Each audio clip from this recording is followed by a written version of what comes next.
اسلام میں بہت سارے لوگ کہتے ہیں بسم اللہ الرحمن الرحیم بلی دے دی اور اللہ تعالیٰ خوش ہوگا. ارے اللہ تعالیٰ یدی خوش ہوگا اور اس بکرے کی جس کی آپ نے بلی دی ہے اس کی روح جنت میں جائے گی تو آپ اپنے بچے کی بلی دو, اس کو پہلے جنت میں جانا ہے نا. شروع اللہ کا نام لے کر جو بڑا مہربان نہایت رحم والا ہے. تو ہم نے ان کو ایک بردبار لڑکے کی خوشخبری دی. جب وہ ان کے ساتھ دوڑ دھوپ کی عمر کو پہنچا تو ابراہیم نے کہا کہ بیٹا میں خواب میں دیکھتا ہوں کہ گویا تم کو ذبح کر رہا ہوں, تو تم سوچ لو کہ تمہارا کیا ارادہ ہے.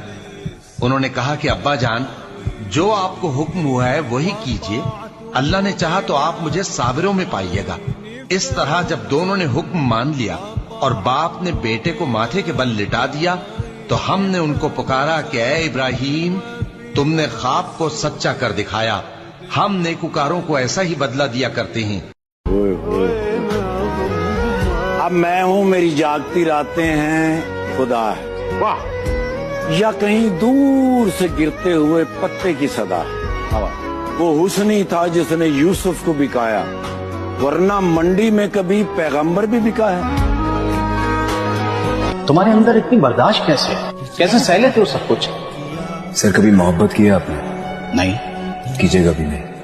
میری عمر ہے محبت کرنے کی. بس مجھ سے یہی غلطی ہو گئی.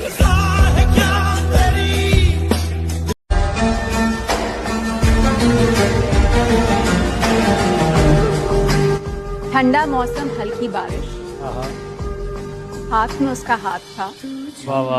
ٹھنڈا موسم, ہلکی بارش, ہاتھ میں اس کا ہاتھ تھا. چند قدم ہم ساتھ چلے تھے, آنکھ کھلی تو خواب. نا قبرستان نہ جانا ورنہ مردوں کو ننگی نظر آؤ گی. میرا آپ سے سوال ہے کہ مردوں نے ایسی کون سی شیل پہنی ہوتی ہے جو وہ مردوں کو ننگے نظر نہیں آتے, صرف عورتیں ہی ننگی نظر آتی ہیں؟ مطلب کچھ بھی تھوڑی تو لاجیکل بات کیا کریں. یعنی آپ یہ کہنا چاہتے ہیں کہ ایک ماں, ایک بہن, ایک بیٹی, ایک بیوی ساری زندگی اپنے باپ, اپنے بیٹے, اپنے بھائی, اپنے شوہر کی قبر پر جانے کے لیے ترستی رہے. رسول اللہ صلی اللہ علیہ وسلم نے ہماری ماں عائشہ رضی اللہ عنہا کو باقاعدہ قبرستان جانے کی دعا تعلیم فرمائی. اور یہ جو کہا جاتا ہے نا کہ ان عورتوں پر لعنت بھیجی گئی ہے, وہ عورتیں ہیں جو کثرت سے قبرستان جاتی ہیں, جن کا قبرستان جانے کا مقصد گھروں سے نکلنا اور مردوں کو اپنی طرف مائل کرنا ہوتا ہے. تو خدارا اس چیز کو سمجھیں.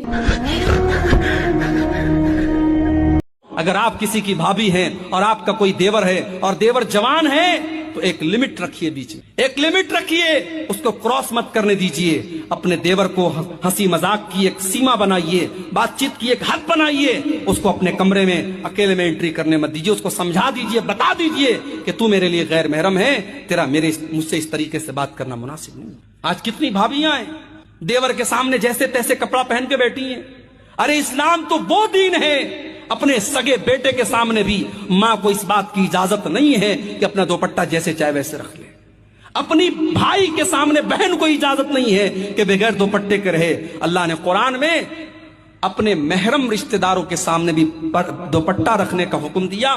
کوئی نہیں, بھائی ہے, چھوٹا بھائی ہے, بڑا بھائی ہے, پپھو کا بیٹا, ماموں کا بیٹا, چاچو کا بیٹا, خالہ کا بیٹا نہ آپ کے سر پر ہاتھ رکھ سکتا ہے, نہ ہاتھ ملا سکتا ہے. گلے ملنا تو بہت دور کی بات ہے. چاہے وہ 30 سال کا ہے اور آپ 20 سال کی ہیں, چاہے آپ 30 سال کی ہیں اور وہ 20 سال کا ہے. Age doesn't matter. آپ کو بس یہ ذہن میں بٹھانا ہے کہ وہ آپ کے لیے نامحرم ہے. اور رسول اللہ صلی اللہ علیہ وآلہ وسلم نے واضح فرما دیا ہے کہ تمہارے سر میں کیل ٹھوک دی جائے, یہ پھر بھی بہتر ہوگا اس سے کہ تم نامحرم کو ہاتھ لگاؤ.